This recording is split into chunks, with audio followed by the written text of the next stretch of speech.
Dr. Susan Love, and I'm the Chief Visionary Officer of the Dr. Susan Love Research Foundation.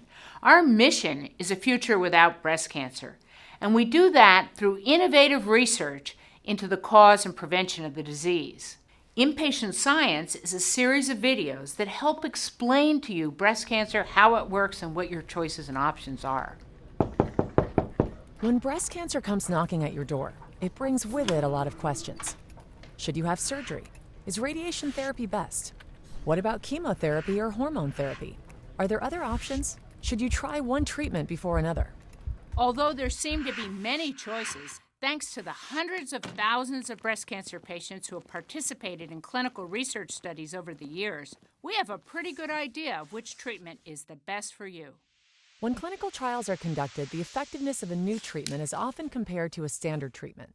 Therefore, a patient in a clinical trial will be randomly assigned to either the new or the standard treatment.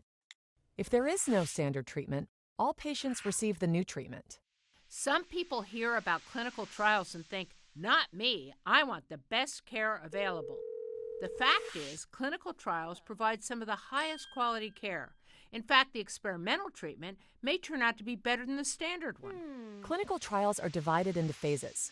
Phase 1 trials enroll a small number of people and test the safety and side effects of a new treatment. They also determine the best dose.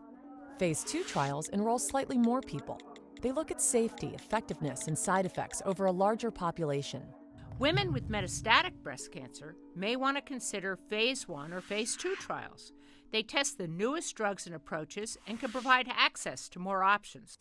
More than 300 clinical trials are open to women with metastatic breast cancer right now. Phase 3 trials enroll hundreds or thousands of patients. They compare the new drug or treatment to the standard of care. The U.S. Food and Drug Administration uses results from clinical trials to determine if a new treatment should be approved. In early studies of breast conservation, women were randomly assigned to receive a mastectomy or lumpectomy plus radiation. Thanks to those generous and brave women, we now know there is no difference in survival or recurrence between those two approaches. Clinical trials also study other approaches, like new technologies for diagnosing cancer, mammography and MRI, ways to reduce treatment-related side effects or collateral damage, and programs for improving quality of life.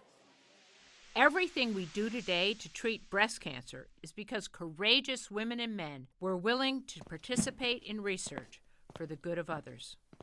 By taking part in a clinical trial today, you too can help improve the future of breast cancer treatment for generations to come.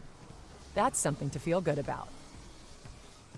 The Dr. Susan Love Research Foundation is dedicated to a future without breast cancer. And we do this through innovative research into the cause and prevention of the disease.